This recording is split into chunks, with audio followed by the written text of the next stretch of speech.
Hi, and welcome to the Red Tunic Podcast, a podcast where I look to rediscover what makes gaming fun and enjoyable by having a positive conversation with those related to the industry. Today I'm joined by Mark Gregory, developer at Freesphere Studio, developer of Solrix, Devoid, and Underearth, currently working on Necropolis Suite, a horror game set in Victorian times. Hi Mark, how are you doing today? Hi, how you doing? I'm doing all right, thanks. How about yourself? Yeah, I'm good, thank you. Yeah. Well, that's good to hear. Now, Mark, for those that aren't really aware of who you are or what you do, why don't we start this off by you introducing yourself and telling us a little about yourself? Yeah, sure. So my name's Mark Gregory, obviously. I've worked in the games industry for 10 plus years now. I started out in editorial and then moved over to development. I have a 15, 16-year IT career behind me that I've simultaneously ran alongside doing my game stuff, and I started my own studio about 2 years ago. Um, yeah, that's me kind of in a quick overview. So, Oh, that's interesting to hear that you started an editorial. Can you explain that a little more? I'm not overly aware of what that role or function would be. um, I've always had a keen interest in games, and it's always been a big regret that I never went to university to study games design. The courses were just coming out back then. We're talking 2001, 2002, perhaps. Um, I was, like I said, I ended up going straight into work, and it's kind of always been a big regret that I never went on and did formal education in games.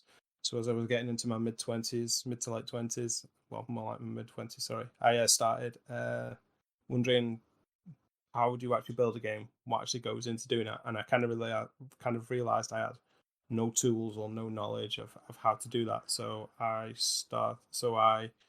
thought the best place to learn would be to learn from other people. So hence jumping into editorial, I started writing at Mac Gamer HQ and Mac Game News, and a website called Gaming Capacity as well. I started doing developer interviews mainly there, and writing thought pieces on games that were out at the time, stuff like BioShock and things like that.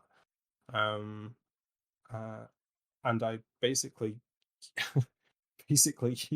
use that platform to scan passes to inventory to industry events, so I could get in on the ground floor and talk and have access to even more people essentially.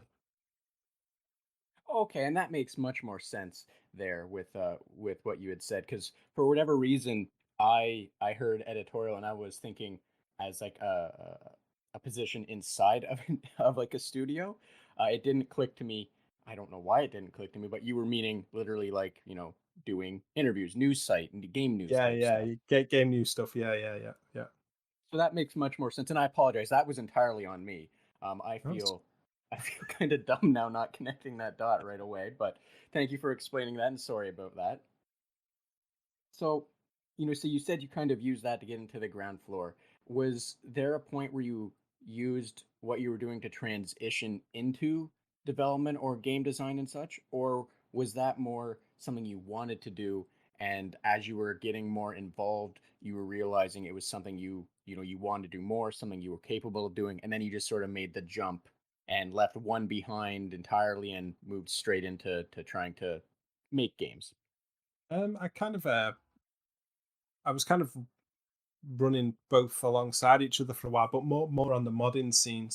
So it was more a case of like talking to developers, finding out like more around their around design philosophies and the design ethos and narrative structure and basic art pipelines, basically anything and everything that I could alleviate from somebody information wise. I'd kind of like store away and come back and come back to that and try and expand upon and learn about it more.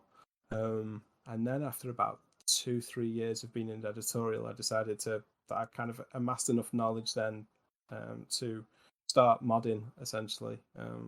So I picked up Gears of War on the PC and started using the modding suite that was in that, and I'd grown up, sorry, playing the Thief games. So I started doing stuff in the Dark Engine and I was big into Amnesia as well at the time as well, so I started doing stuff in HPL. So I started teaching myself all these different engines and how to use them on a basic level, and how to build a level out essentially, and input sounds and gameplay, because it was kind of all the code was done for you. It was just kind of plugging in the logic essentially into these mod tools. That's really interesting. Now, this is kind of gonna, you kind of already branched into the next question I was going to ask, or I'm about to ask. So it really does sound like the way you got into this was, from modding up. Uh, was there anything about modding when you got into it that kind of came as a shock to you, or, was a good learning experience? Um, just the just being able to create, looking back at it now, having the ability to create a level from having all of the tools available to you directly out of the box. I feel like that's something that Mark from now could learn from again. Having these fully purposed engines ready to go, with all of the mechanics and everything kind of out of the box ready. That's Looking back at that now, that was probably one of the most invigorating times, and I learned so much during that period by uh, participating in on the UDK forums with other Gears of War content creators, and on the TTLG forums as well when I do Thief stuff, and just a lot of conversing and a lot of networking and a lot of community feedback on, because those communities were always super tight knit, especially the Thief community. It was all today it's niche, and even then it was kind of becoming niche.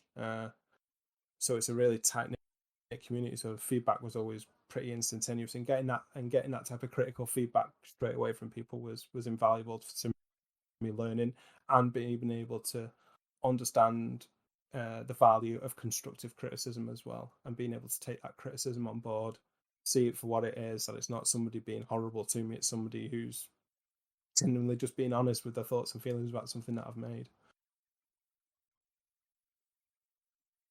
Yeah, definitely. And that's always an important thing, I think, to keep in mind about constructive criticism.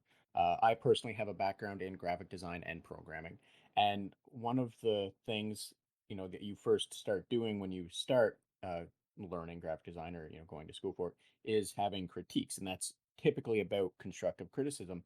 And learning how to accept that and take it is a huge benefit, just because a lot of times, if you pour your heart and soul into something, you kind of, you're in it, right? It's a representation of you, and your ego or what have you might be a little uh, I'm trying to think of the right word to not make it sound insulting or what have you. But your ego might be a little Mm. fragile, and that's the wrong word to use. I wish there was a better one. But learn, like you said, realizing that people, they're not saying things typically to hurt you. They really want you to move past that and get better, because if you see someone doing something good, good people, nice people aren't going to want to clip the wings of someone. They want to help them, get them higher, help them push off and do better. So that's really a really good thing to note. And I think that's a good thing that a lot of other people, if they're unaware of constructive criticism and the real benefit of it, should really take that into consideration, because like I said, it's a great thing to be able to accept and work with. Yeah, so for the past 3 to 4 years, I've been going into local colleges and universities and giving my time to students, because I've got a lot of faith and belief in young people and what they're capable of achieving given the right guidance. So I like to go in and give my time to them essentially, and I've kind of built up a bit of a reputation as being somebody who's uh, difficult to difficult to completely please, but I think, but I'm never harsh or any. I always feel like I give um, constructive feedback and stuff that I feel is within their capability and within their reach of achieving. It's all for the betterment of pushing people to be better. And using the benefits of your experience as well. So Exactly.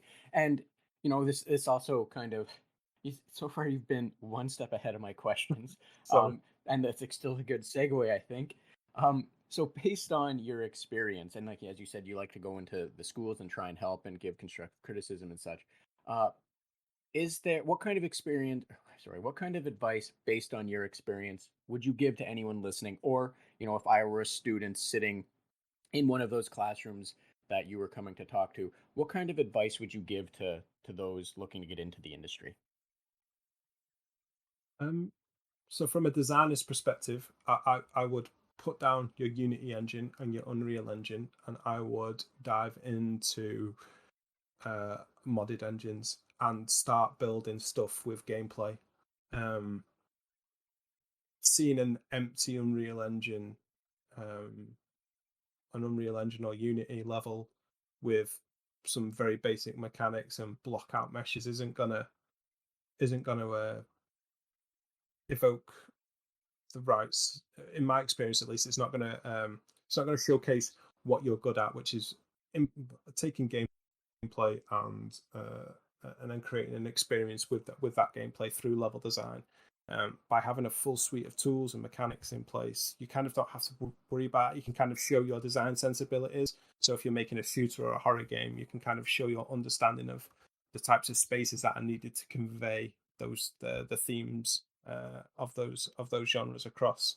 Um, just by having those mechanics out of the box and ready to go.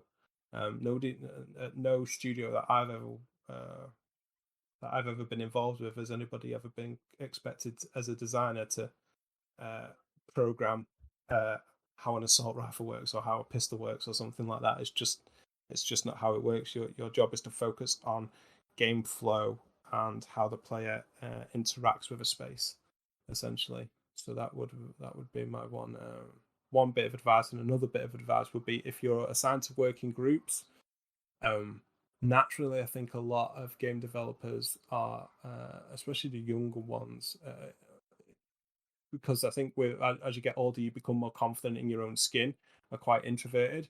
But when you're set group tasks and you have 3 months, 4 months to work together as a group and to work on something, use that time of a morning wisely. Sit down as a group is something that I'm constantly preaching to the guys that I go and girls that I go and speak to at universities and colleges. Is like those morning scrums where you sit down and and then you set your goals and your targets for the day are great for team building, and they're great for like camaraderie, and and you go home having a real sense of fulfillment and achievement by doing that, as opposed to just looking at a Trello board or a Jira board and muddling your way through it.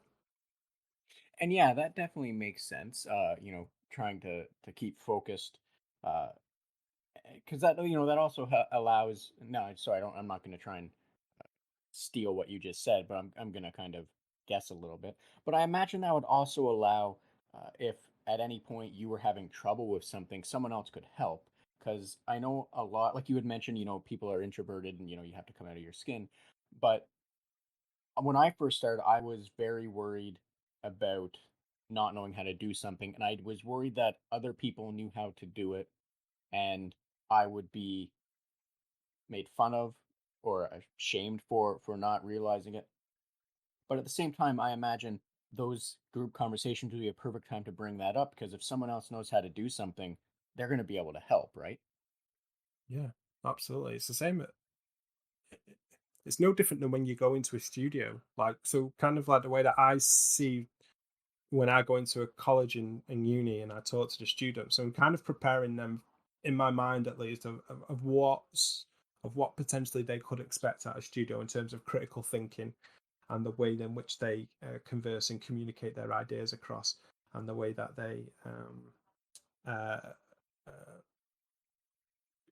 uh, project about what issues that they're facing at that time. So um, staying quiet and sitting on your hands is a surefire way to get yourself into trouble. Nobody knows everything, you know.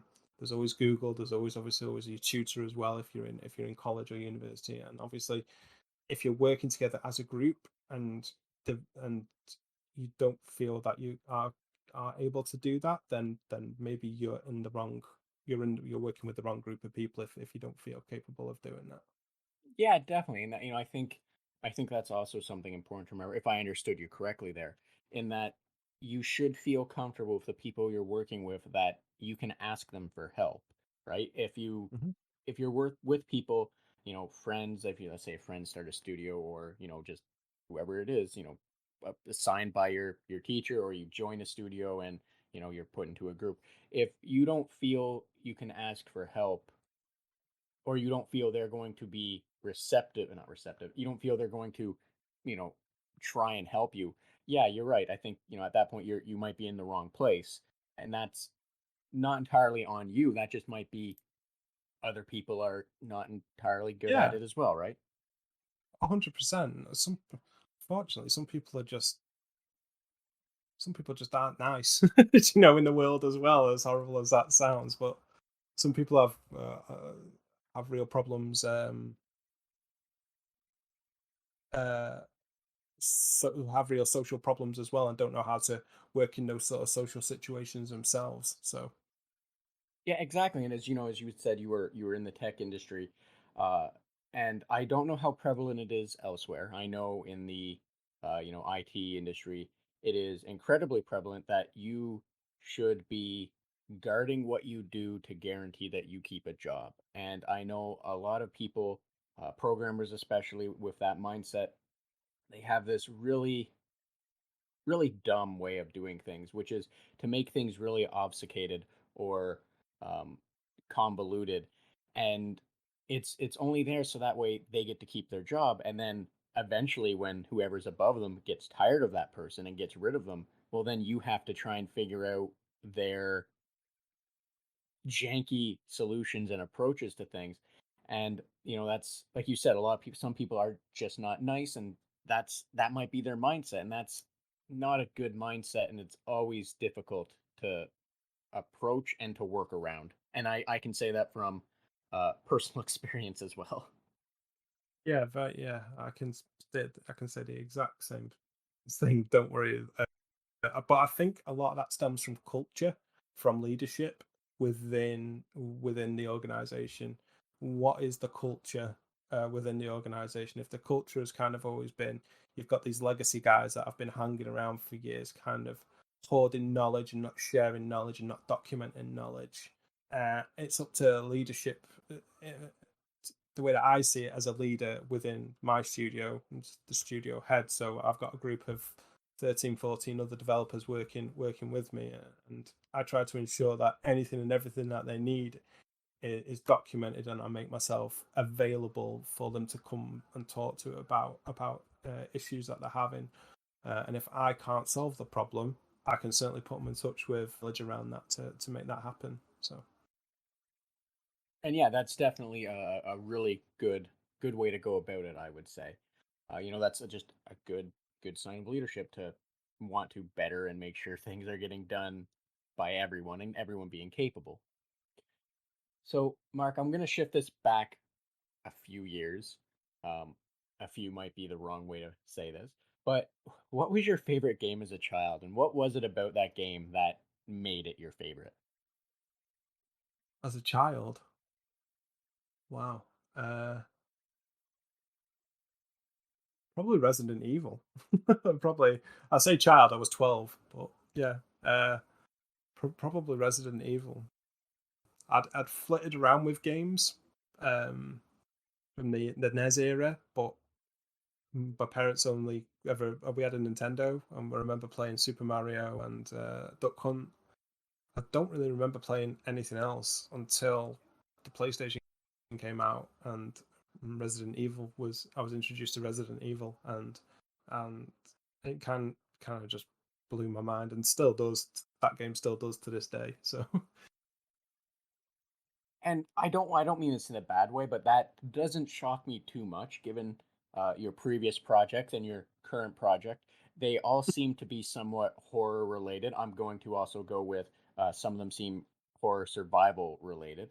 So, hearing that your favorite game from when you were younger is a horror survival game, that tracks. That makes perfect sense. Uh, So what was it about Resident Evil for you though that really drew you to it, really made you enjoy it? think I hadn't really been introduced to the concept of zombies at that point. Oh wow. Uh, and then the weird janky voice acting back in, is it 97, 96, 97? That was like the best thing since sliced bread to me, because you have no idea what good quality acting is when you're 11 and 12 years of age. Like just everything about the combat being, you had to stand still while you were firing, the dog scene where the dogs jump through the window at the beginning, like within the first half an hour of the game. That's etched into my mind, that jump scare, where you'd have to walk backwards into that room so you could turn around quick enough to shoot the dogs, otherwise they'd tear you up. The very first zombie interaction, um, just everything about that game and everything about the remake as well. I've been I generally try to play it once a year, even the remake. Well, the remake, obviously, I don't play the original, but the remake, I play it once a year, and I still just love everything about it. The Metroidvania level design, the obscurity of the puzzles, um, and then just how they've built on that over the years with survival. With more survival mechanics, like with the knives and things like that, and um, just how they've built on that suite of tools and how they truly. So there's like a 5 year span between the PlayStation One version and the GameCube version, and I feel like just the way that those guys leveled up over those 5 years and their understanding of the genre, and probably made the genre defining game to me. It's testament to them and their prowess. Well, that's great to hear. Now, you mentioned two things, and I want to touch on or follow up on one of them or ask a question about it, and the other one touch on one of them. Yeah, you're absolutely correct. As a young person, you don't know what good acting is. I think the wide variety of children's movies are a very bright example of that. Um, Now, the real question I wanted to follow up on or ask was, I don't know what the dub would have been or the acting would have been in the European version, but was it the same really sea level movie? Yeah, Uh, yeah, it was a yeah, okay, schlocky so it was American the acting. okay, thank you. Yeah, yeah. That's what I was trying to get to. Yeah, I think it was the first 4 or 5 people that turned up at Capcom Studios, wasn't it? American actors that turned up at the studios. They just hired them, I believe the legend goes, which I think's been confirmed. So I think it I was the had not heard that, but that is fantastic to hear just because like you said, it makes sense because yeah, they were very campy.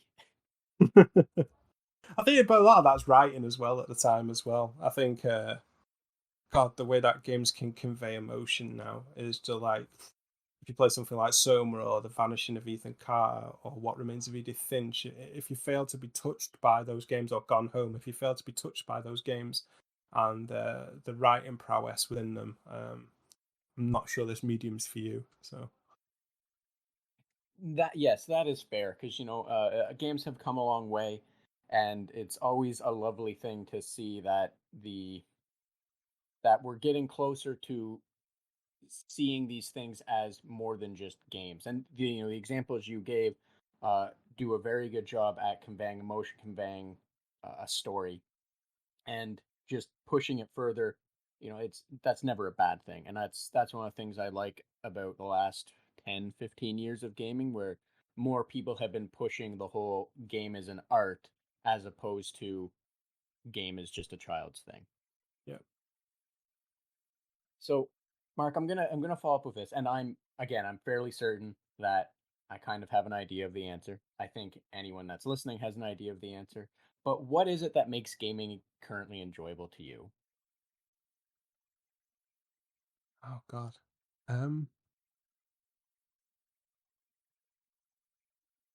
I've recently, oh God, only in the last 2 years, I've come to fall in love with the Soulsborne series, like in a deep, deep way, in a way that I didn't think was possible. For years, I avoided those games like the plague because I let the the the machoism around it of get good and stuff like that. I let that seep into my subconscious and let it kind of like overrule me that I wasn't, as a 30-plus-year-old man, I wasn't capable of playing those games anymore. But I played Bloodborne, like I said, 2 years ago, and it just blew my mind. And that game taught me how to play the rest of the Souls series and taught me how to play Sekiro and stuff like that. And then just the way that the narrative is woven into those worlds through gameplay, like they don't rely on big CG uh, cinematics to convey story. Everything's told diegetically through the world, through your interactions in the world, and um, that to me is like Bloodborne. To me, I don't think gaming gets much better than Bloodborne in terms of the way that narrative is delivered through gameplay and through and just the agency that you're given to push on through that world, to understand, and that want and that will to understand more. And yeah, those are very good examples of games that do a lot of passive story. I don't know if that's the right word, but everything for those games, or most of the things for those games, is you have to look to get an idea of them. You have to read context clues from in-game literature, or and by that I mean, like, the item descriptions, which have a lot of the lore tied up to it, that you then have to connect the dots from A to B to C to really get the bigger picture of everything. And I'm kind of shocked, only because I thought you were going to go with some more um uh similar games to, like, the Resident Evil in terms of that horror aesthetic. But I shouldn't be, because the Soulsborne games really are a sort of evolution of those kind of old games like Resident Evil, where a lot of what you need to learn is presented to you in the store or in the game, in terms of, like, the environment, and the aesthetic as well is very similar in terms of being a somewhat horror, um just especially horror, if you look at what the actual story is for everything falling apart. And I think that's a uh consistent theme across all of the games. I haven't played Sekiro, but I mean, for the Dark Souls and Demon Souls, it's uh, and Bloodborne, everything's falling apart due to outside forces that you have to learn about, that have effectively broken society. I put broken society in quotations there. Yeah, that very much is a broken society in those games, and those games taught me as well. Like for years, as a designer, uh, I was terrified of the concept of game over, because I went through a stage of game over being a bit of a deal breaker for me. Just because at that point in my life, that's the types of games I was playing, and it really made me appreciate the power of a game over screen again, and that and having that will and that desire manifest inside yourself to say, like, no, like I've got the metagame knowledge now. I understand what I need to do now to get past this section, and it made me appreciate. It kind of brought back those Resident Evil type of feelings as well, in the terms of like I'd forward planning as well. So in Resi, I'd pop open my map and I'd be like, okay, I'm safe now, and I'm going to go here and I'm going to do this and I'm going to do that. And for years in games, I didn't do that. I was kind of just following a straight line. Whereas now, I've with Bloodborne and Dark Souls, it kind of taught me the joy of that forward planning again. Yeah, definitely. Now, I have a question about, how you said it took you a while to get into them. Me personally, I as well have trouble getting into them. I played and beat Demon Souls when it first came out. Dark Souls has been a little harder for me to uh, really get hooked into, for various reasons. Bloodborne as well, but the Bloodborne one is because I just fundamentally did not understand the parry system and have to revisit that.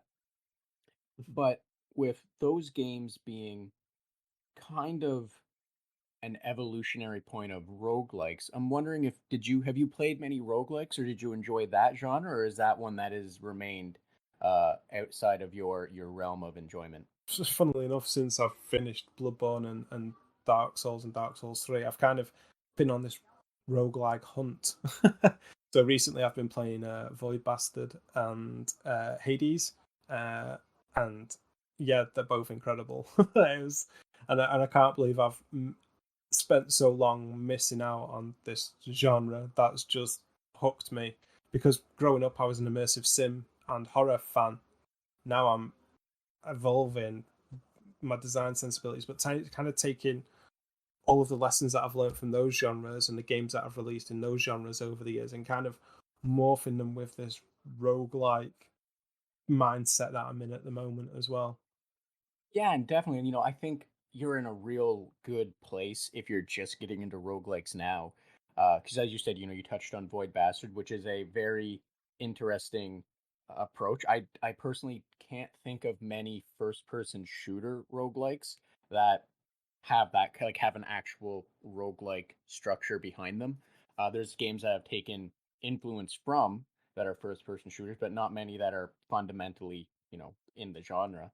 And Hades as well is a masterclass currently in how to do a roguelike and how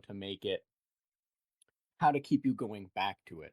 And I've been playing roguelikes for several years, and Hades really is a game changer, which is really weird to say because all of the elements that they are using aren't really new. The story, a good story definitely does make a huge world of difference, but the elements that they're using, the way they're approaching it, those aren't new, and yet they've done it so well, which is absolutely astonishing because it was their first roguelike, but at the same time, those guys have been doing, oh, guys and girls have been doing, uh, you know, stellar games of Bastion with Transistor, with Pyre.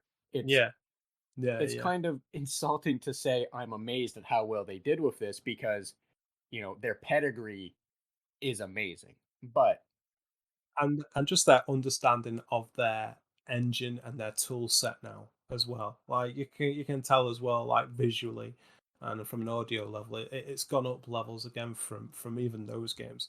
And those games had some pristine production values for the size team that they've got, and now, yeah, it's just goes to show the value of just investing in a set of core mechanics as a studio and saying, this is us, this is what we do, this is what we understand. so, Mark, I don't want to be rude there. You got really choppy there, so I apologize. I don't know how much No, of no, that no, was captured. no, no, no. I think it's me. I think it's my connection. I apologize. I was just saying, it shouldn't, um, it shouldn't come as a surprise, like what you said with the quality of games that Super Giant have put out previously, and just their understanding of their tool sets and their engines. Now you can see the bumping quality across all of their games since Bastion, and similarly as well with a studio like Frictional, which is a team that I respect immensely, where they've gone from Penumbra to Amnesia to Soma, um, and then made a bit of a misstep to me at least with Rebirth, but you can kind of see the prowess of and their understanding of their engine and their technology, and just how they're able to push that forward. Definitely. It says a lot for a team to be able to say, this is who we are and this is what we do. You know. Yeah, definitely, definitely. And like I said, you're in a great time to be going back and learning, or not learning, but getting your feet wet with roguelikes because they're very abundant. There's been uh Japan for the longest time. They really took the ball and ran with it. They have several series dating back like to the 90s even that are still existent now, like Sheer the Wanderer, for example. Um, but yeah, no, you're in a great place if you're starting to look into roguelikes, and I'm kind of jealous of how you're going to get to experience them for the first time today, uh, and just be able to appreciate them. Which ones would you say I should be looking at then from the past? Which are the standout titles from the past to you?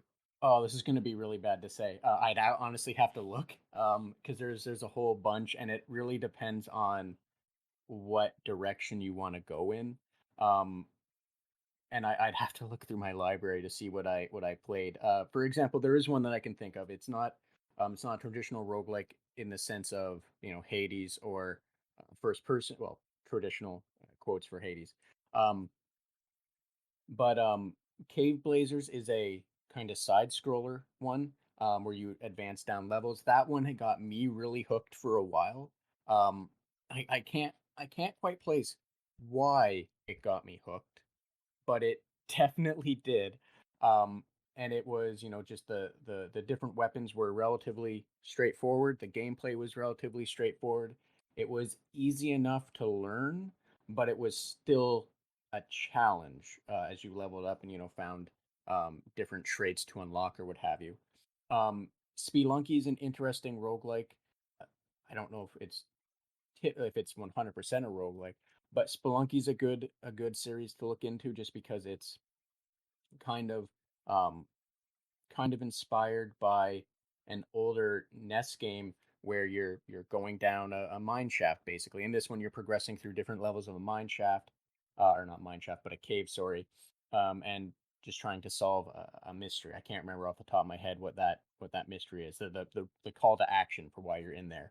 But definitely, it's some. I'll look into that, and I'll get back to you later. Because it's just one of those things where they're in my head, but not at the front of my head, if that makes any sense. Yeah, yeah, yeah, it does. And I've flipped the script on you. I'm asking you questions now. So No, and that's fine. And I feel really bad because, usually usually I have a lot of ideas for those kind of things that I can mention. And just for whatever reason, you asked and everything went blank in a panic. But no, I will definitely go through that, and okay, I'll reach out to you afterwards because yeah, there's probably some that I can recommend that you might really enjoy. Um, cool. yeah. Uh, so a really quick question because we're kind of getting close to the end. I don't want to take all your time up, but a really quick question for you. You said you like immersive sim games, and prior to roguelikes, that's really what you enjoyed. Are there any immersive sims that you would recommend to people? All of them. Fair enough. No, Fair no, enough. no, no. But oh god, it depends on how. If you can handle uh like a game, we've become so much better at refining our interaction systems and stuff like that now. Obviously, within games, and making weapons much nicer to shoot, and you get a nice bit of feedback, and you get a nice little hit of dopamine. Like the only reason I go back to Destiny every now and again is just because that feeling of shooting in Destiny is just so good to me. But if you can look past the superficial layer, I'd say go back and play. Which one? Probably Deus Ex. And probably I think Deus Ex changed the world and changed video games forever. I think the original Deus Ex. Yeah. Yeah. I would. I I feel like would we're living Deus Ex agree with that. right now, to be honest. In some ways, kind of. Yeah. Yeah. We're not. Well, yeah, but we're missing the fun parts of the bio augmentations. But yeah, no, with the current state of the world, with the pandemic and all of that, yeah, I can see I can see how we'd kind of be living it. I'm not gonna lie, I hoped that by the time we got to that level, I would be able to have a nice robot arm, but here we are. But yeah, no, 100% I agree that Deus Ex really did change a lot. It did it did an amazing job at what it did, and it was going back to it now, it's not even a game that feels, yeah, you obviously know it's dated, but you play some games, old games, and they're dated. Deus Ex still feels very refined with every choice being a intentional choice or an intentional design element, and everything was just feels mostly polished. And I'm sure there's some people that are well aware of some of the jankiness in it that would argue with what I just said, myself included, because there are some really weird janky scenes or things you can do.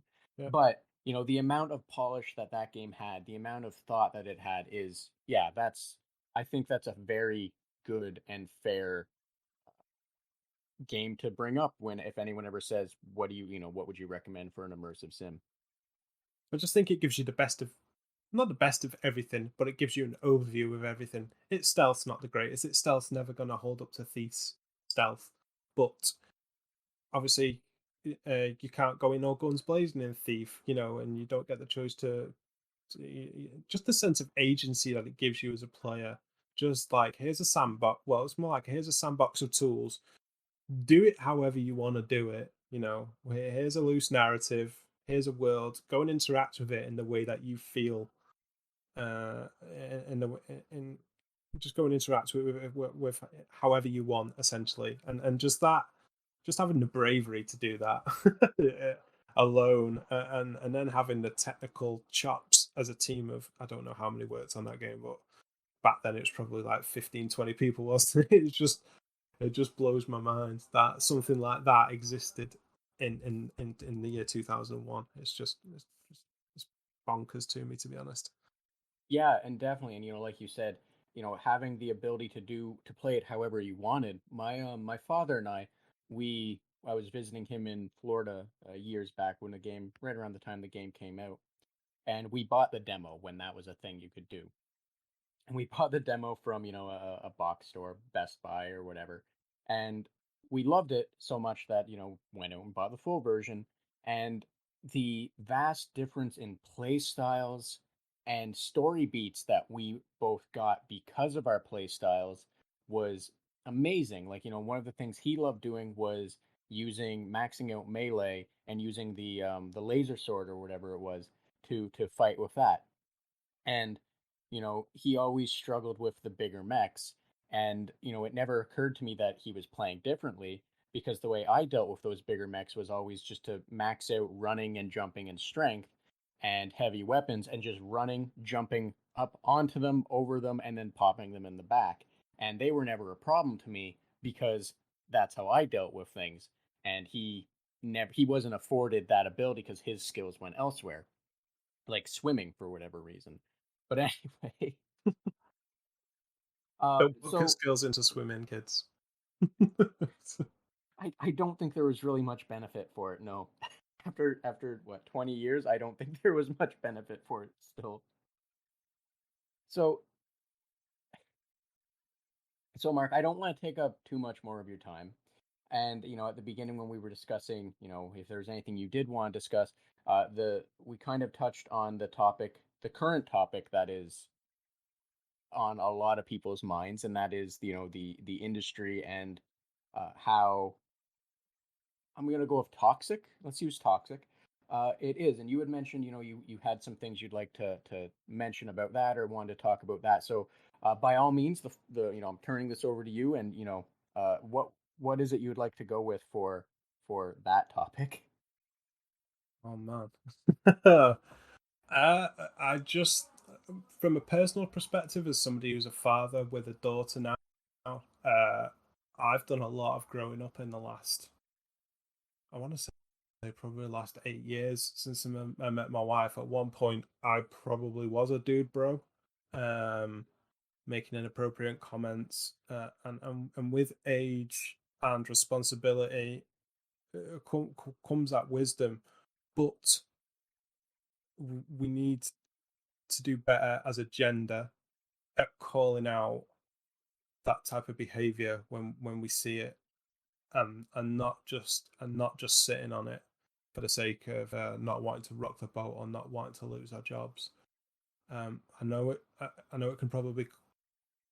It's probably scary to think. Am I the only one that's thinking this? But I guarantee you're probably not the only person that's thinking those thoughts when you're hearing those conversations happening around you. Um, I just implore men to be better and to think more, and to think about your colleagues' uh, thoughts and feelings more. Essentially, after that happened, I reached out to pretty much everybody on my team just to make sure that everybody was everybody was okay, because we've got a lot of LGBTQ uh, people on our team, and we've got a couple of females on the team as well. So I just wanted to reach out to those guys and ensure that they're okay, and to let them know that we don't share an office, we just share a digital space, a Discord. But sometimes when we're having team meetings, things can get a bit rowdy. I just wanted to ensure that everybody was happy and cool with what was going on, uh, what was going on this week, essentially, because we have got a young team. A lot of the guys and girls that I work with are students, or just coming out of being students, BA Masters Honours degree students. So they're 22, 23. So they're still growing and learning and formulating their thoughts and their ideas about who they are, and how they fit into society. So to me, as somebody who's 36, touching, getting closer to 40, unfortunately, I feel a bit of a responsibility to create an atmosphere that's conducive for them to learn and feel safe, and to grow in as a group of people. And definitely, and all of that makes sense. And you kind of touched on something where you kind of went back and did a pulse check, if I might call it that, with everyone on your team, because you know in some cases, and I'm sorry, in some cases, you say something and it's not intentional, or you don't realize the the impact or the emphasis on what it is you're saying, because in your mind it's Mm-hmm. just a joke. Now, I do want to touch on something, because what you were doing, it sounds very admirable, and I don't mean that in any negative or insulting way. And just I say that way because I think some people might take that term as condescending or what have you. Um, but I think what you're doing is very admirable, because that's a good thing to want to check and be like, hey, I made some jokes in the past. I hope they didn't offend you, and if they did, you move on, you apologize, you be more aware of what you were saying and doing, because it's you should be trying to be a better person, as you kind of touched on, and becoming a better person, and not intentional or otherwise causing someone duress or uncomfortableness is not a good thing. So, being able to move past that and be a better human about it is always great. And biggest I think one of the biggest letdowns about, everything that's coming out now is these aren't people that were making inappropriate dude bro comments and just getting caught up in them. It's a culture that they cultivated to be that way and encourage it. And it's that is just abhorrent. And as someone from the tech industry, that I haven't been exposed to real abhorrent stuff, but from past conversations with people, women have traditionally moved away from the industry, which is horrible, because it's having I don't know I don't know if this is the right word, but like a standard homunculus, uh, same everything, whatever the word is, a same everything, uh, being the driving force. In this case, being like a bunch of men that are out of touch with how to respectfully and properly just exist, I think is a very dangerous thing for an industry, any industry really, but especially for gaming moving forward, because at that point you're going to risk proper representation. And I know a lot of people, they like to bring up the nonsense of they don't want they feel if you're playing as a woman that they're not represented. And it's one of those things where it's like, well, if you don't feel represented in the gaming, like with all the games, because there's one or two games made by a woman, or has a large like a large team of women, or you play as a woman, like if that offends you to the point where you're upset with a studio and you think studios should be catering more to men and that whole dude bro culture, like one, you shouldn't just know. But the other is like, just go go go play those games then. Like, you don't need to be part of the problem, the negative toxic problem towards studios that are trying to be better.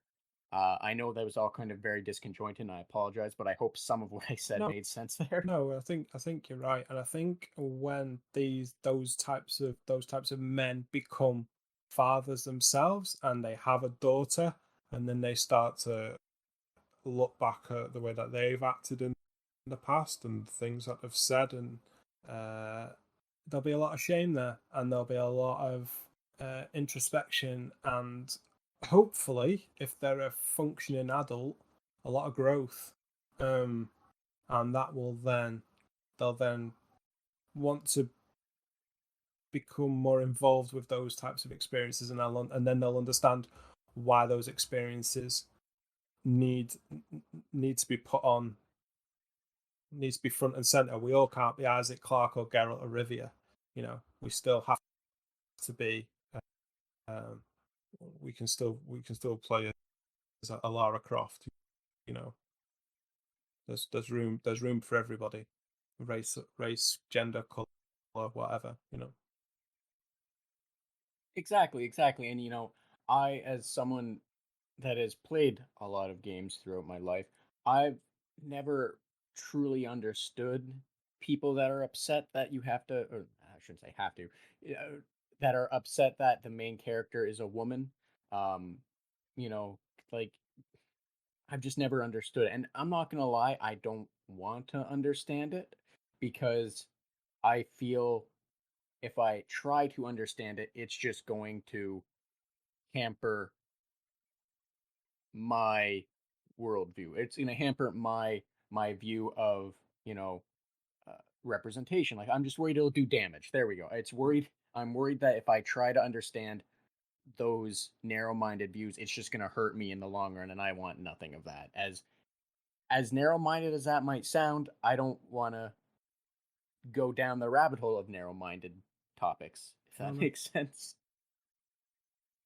But you can. The way that I see it is that I can only focus on the group of people that I interact with, and my friendship groups. They're the only real groups of people that I can have any sort of say or leeway with.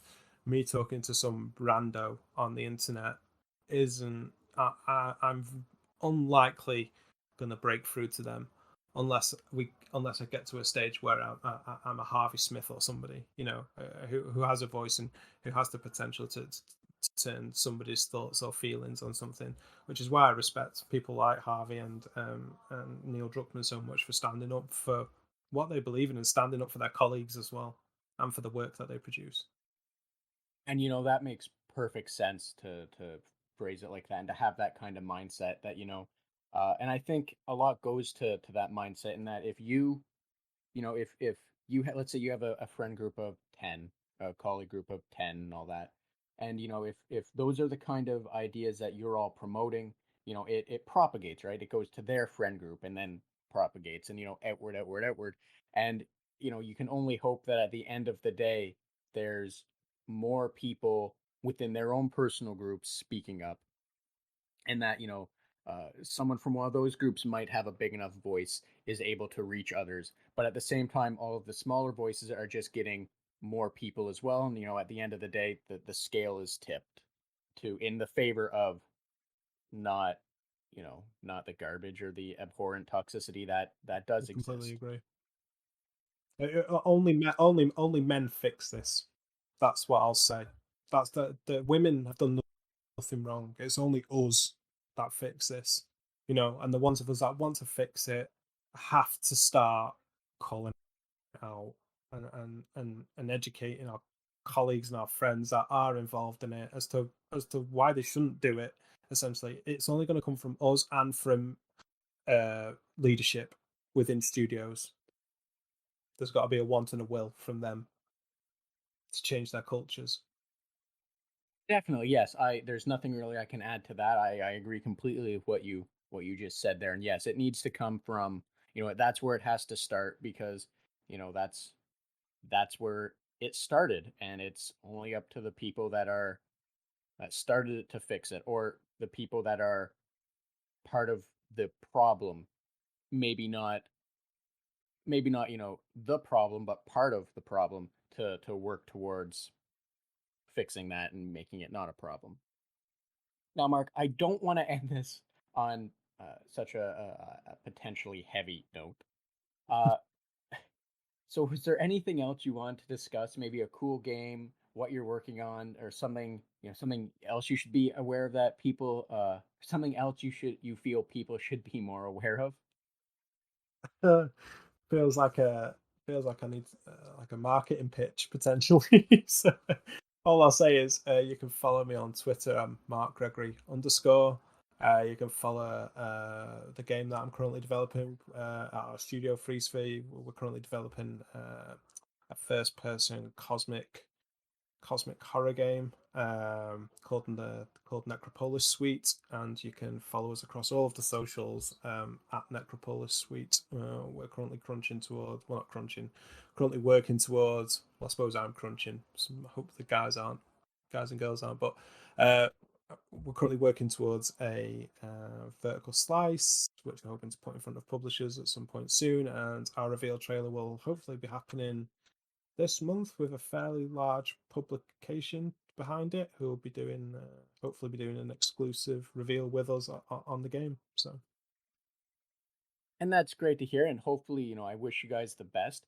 I apologize because I had wanted to ask some things about your game, and I feel bad because we didn't really we kind of got in different places, and I did not properly connect the dots and bring it back around. So I'm sorry about that. that's So okay. real quickly, if you don't mind me taking up a few more minutes of your time, um, it's it from the screenshot you posted, I'm is it safe to presume that this is going to be a game that is mostly, if not entirely, in black and white? Yeah, the entirety of the game will be in black and white. Yeah. And I just want to say that's a really interesting approach to go with. I think it's going to add a very interesting aesthetic, and I imagine that's well into why the design choice is that way. Um, but I think that's going to be really cool to play in because I haven't seen or recall many that do that, and it kind of gives like this this layer of you're watching an old video or an old not video an old like tin screen movie or what have you, silver movie. Um, so yeah, I look forward to that as well as as you mentioned the cosmic horror part, and I think the aesthetic that it looks like you're going for. I think that's you're gonna nail it. I think basically what I'm getting is you're gonna nail what it is you're trying to do, and hopefully you nail it really well. Just because I that's a there are other cosmic horror games, but I think the way you're approaching it as the Victorian time with the black and white, I think that's going to be um, a very nice twist. And I want to see that nail because I would love to see more aesthetics that are kind of in that same vein. Because before I saw your screenshots, it didn't occur to me that that's such an awesome way to do it. And I hope to see more. Basically, I hope that your game does well so that other people and yourselves, if you want to continue that aesthetic. But I want to see more of it. And I think it's great that you kind of that's the way you're approaching it, and that's how you're gonna do it. Yeah, well, came essentially from Robert Eggers's films. So The Witch, obviously, that was in color, but was told in uh, traditional English language. And then I was playing Devotion, and that's obviously in Taiwanese. And then I was watching The Lighthouse, and that was all in the old English as well, but obviously in black and white. And a lot of those films, I found myself having to force myself essentially to engage with the media to get something out of it because there was obscure elements around the way that it was being told, the story was being told. Um, so uh, that's it's kind of come from that sort of wheelhouse of thinking essentially, and we have some technical limitations as well within our group. So some of it was design driven as well. I won't lie, but generally it came from that sort of wheelhouse of thinking of kind of forcing you to engage because of the obscurity of what's going on screen. And that's great to hear. And like I said, hopefully, um, hopefully that those all those things pay off. And I do have another question because you've shown some shots and progress shots of the fog. Mhm. Um, is that going to be a thing that you have to navigate through? Because I'm just curious about how that's going to work. Because I think seeing the two screenshots, I think it's awesome. Just the density of it, and I'm wondering if that's going to be an element that you have to at any point in time interact with. Mhm. So the entirety of the game takes place inside this house, inside a mansion more than a house. But your actions within the world, your actions so your actions within the house change the weather system around you, but also change the interiors as well. So it's kind of like our twist on a sanity system, and our twist on the roguelike genre. Whereas instead of like a Majora's Mask 1 hour time loop, your loop is actually against your own sanity. Eventually, your own sanity will result in death, and then the loop will start again, and you will move forward with that, with the meta knowledge of how to navigate the environment quicker. Well, not so much quicker, but how to navigate the environment by keeping your sanity in check, essentially, to allow you to move through the story more. And that too, based like everything else I said, but and that too, that sounds like a really interesting approach. That your sanity meter is kind of your health bar, if you will. So that sounds great, and that sounds like it'll be interesting to interact with. Um, I don't want to say fun because when sanity's involved, who knows what that's really going to entail. So it could be scary. And not everyone sees scary stuff as fun. They see it as let me just hide in the corner until it's over. Um, but I look forward to seeing more about your game. Look forward to that vertical slice, the trailer that you're working up to, and I'm gonna keep my eye on it because, like I said, I love the aesthetic and the design approach you're taking, and that sanity system sounds like it's gonna be real neat to interact with and have to work around. Yeah, so we've put a lot of work into that system, and making it not making it like gamifying the system, essentially, so you can come up and down your sanity levels, and that will change the weather and the interiors of the house based upon, and open up different routes as well, dependent on what level of sanity you're actually at that point. So we've put a lot of time and effort into prototyping that and getting that working and getting that to feel smooth and dynamic, and to work in real time. And I'm super proud of the team to have been able to have achieved what we've achieved so far. Yeah, and definitely, like I said, I can't really say much more because you know I said everything I can that I'm looking forward to that, and hopefully you know I look forward to it because it sounds like it's going to be great, and hopefully it's something that you know eh, everyone's going to be able to enjoy because it's kind of is a unique approach. I think at least, and I hope that other people also have the ability to enjoy that, or it's something that they also realize that it's something they wanted but never knew they wanted, if that makes sense. Yeah, thank you. You're welcome. It always makes me feel better when people tell me to say stuff like that, so thank you. Yeah, no worries. And I'm glad I can just be another voice for that. Um, because like it's I know that when you're working on personal projects or whatever, that a lot of times you can come to a point where you are not sure if what you're doing is worth it or if it's the right idea or any amount of negativity that you might pile onto yourself. And yeah, you're welcome. Yeah, I'm happy that I can alleviate some of that potential doubt that might have been piling up or just building up. It's a daily occurrence, I won't lie. So, but I think that's part of being a creative, is the constant doubt. So, and the constant feelings of imposter syndrome. So, yeah.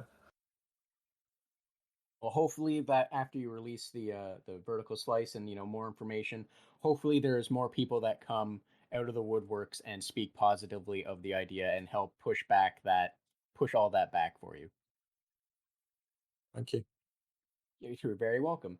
Now, Mark, if there wasn't anything else you had, you wanted to make people aware of, I'll put your information down below. I'll make sure people know where to find you, and I'll let you get back to your Saturday evening. Okay, thank you. Cheers, Link. Yeah. Yeah, you're very welcome. And thanks again to our guest, Mark, for making time to have this conversation with me. And thank you for joining us on the Red Tunic podcast, as well as a special thanks to Ronald Jenkins for the use of music from his title track from Roads Deep. And if you like this podcast and want to support it and help it grow, please subscribe to receive the latest episodes and be sure to share it with those you also might, or you think might also enjoy it. Stay tuned for the next interview where I interview someone. Have a great day.